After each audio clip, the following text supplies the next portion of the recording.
Brais Doval, boas tardes. Moi boas, que tal? Non sei se te decatas de que estás sentado nun lugar onde antonte estivo un ministro do goberno. Pois é verdade, ahora que dis non me dará conta, pero mima, compartimos asiento pouco, sí señor, estamos Sí, aí. señor. Mira, e outra cosa, entón subiuse unha foto por aí na que eu estaba conversando co señor ministro, Maxim Huerta. Estivolle quentando a cadeira para Brais. Entón, a o miña telonero. pregunta é, esta indumentaria tan elegante que hoxe traes ten algo que ver coa intención de chegar a algún ministerio, Brais? Bueno, confío que no futuro sí, non? Eu sí, teño mismo currículum xa, son periodista tamén, estou escribindo un libro. Está escribindo un libro? Sí, ah, pois bueno, que teño- iso é fundamental. Teño título xa. Hai que chegar a 7 libros, Hai char a 7. Hai que chegar a 7. Ai, por Bueno, Dios. por algo se empeza, ti non te preocupes. Pero bueno, comentar que pros que non estén conectados por streaming, que vos recomendo unha conexión, o señor Brais Doval ven vestido cunha camisa de tonos claros para deslumbrar o seu paso,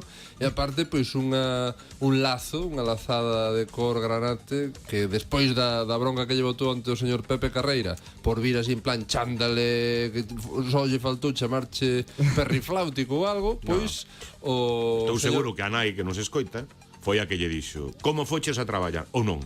No, a ver, é que aquí hai a xente non sabe a persecución que hai detrás miña neste programa. A xente os entresijos do programa non o saben, pero houve aquí unha persecución moi fuerte contra a miña persona por vir en chanda. Le dixen, bueno, pues tranquilos que mañán vou en pajarita, que non pasa nada. E non trouxen o traxe porque teño na tintorería, E senón dixéchelo, só che faltou o traxe, foi o único Faltou o que tal. traxe. Pero bueno, Todo se andará. está ben. Está claro que esta noite vas a ir por aí de parranda e triunfarás. espero que sí, como sempre. Entón, Imos aquí o que nos Vamos ocupa. Veña, estas novas Pois de veña. contraportada, home. vamos veña. xa que tivemos ao ministro o outro día, pois eu pensei falar un pouco dos novos ministerios, non? E das redes sociais, como reaccionaron a iso. Que realmente esa non é a miña sección, pero bueno, pois da igual, non? Aquí fago o que quero e xa está.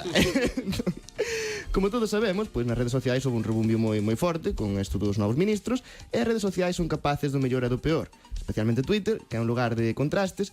Por exemplo, é un lugar na que a xente se ofende por calquera cousa. Eu poso un tweet poñendo bos días a todos e encontrarás respostas como: bos días serán para ti, que me vas a decir ti como ten que ser o meu día, será vos se quero, como que todos e non todas, eres un machista. Bueno, por cousas así, pois Twitter a min gustame especialmente, non?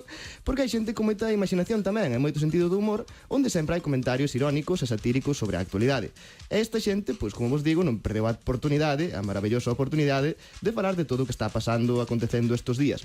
Por tanto, pois, bueno, fixen un resumen dos mellores tweets sobre a actualidade política, e primeiramente un tweet do usuario Proscojoncio, onde sai unha imaxe de Pedro Sánchez dándolle a man a unha tortuga ninja, e acompañado do texto: ala, para ti o Ministerio das Pizzas que están caralludas.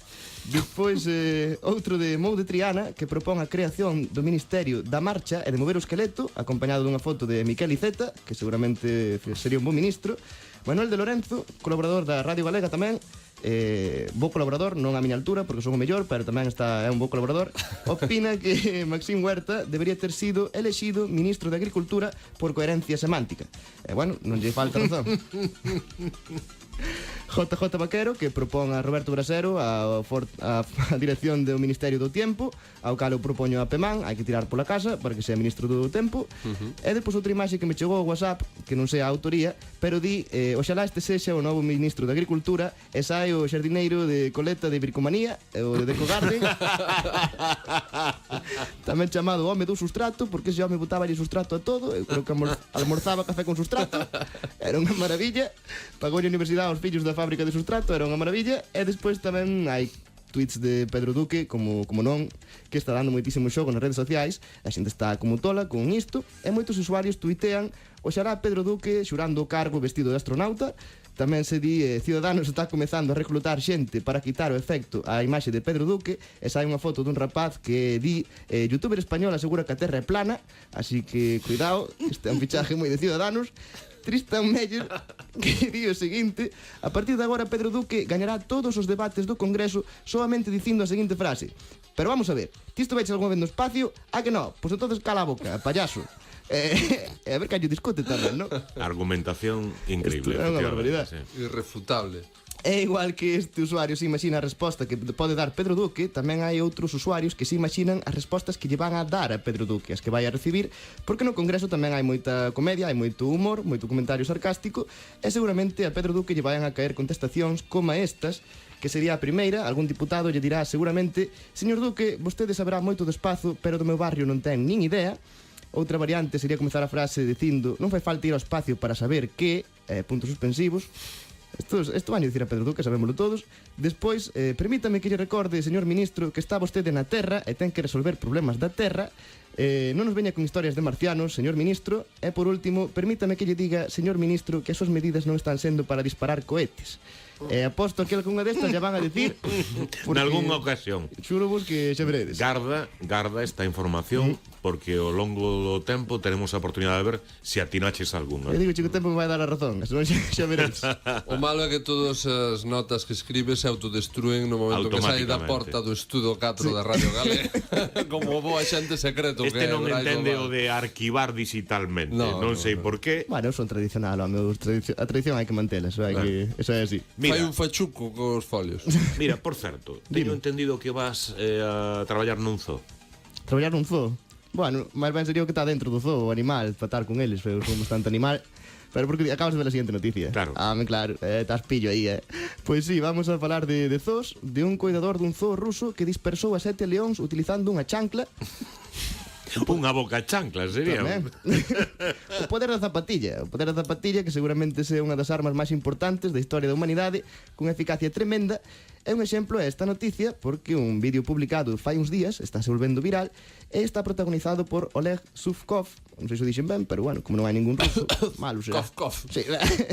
A clave para falar en ruso é que che dé un ataque epiléptico e falas ben. Entón, bueno, Oleg desempeña o cargo de director dun zoo de Taigán na península de Crimea, en Rusia ou en Ucrania, non teño moi claro onde Non te está metas en cuestións políticas. Sí, deixa estar, que non quero problemas con Putin, pero bueno, está por aí, está nesa zona. E bueno, case que se volveu viral polo que nela acontece, que é mostrar como os digo, o superpoder da chancla.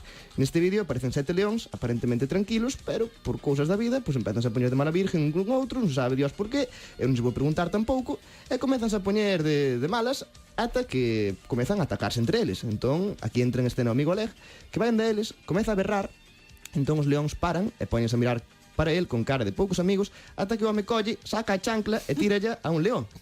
E automáticamente todos os leóns botan a correr e se dispersan. O sea, é unha maravilla, eu non sei, pero... Cheirallen os pés ou algo. Vai te ti a saber, isto... No, eu creo que de pequenos poisounos no colo e probou a eficacia da chancla. Claro. O poder da zapatilla é unha cousa que... Sí, señor, nunca Que pensara eu no grabado. poder da zapatilla. Sí, señor. Vai unha nai galega que a zapatilla os leóns sacan a eso. Digo chu ahora.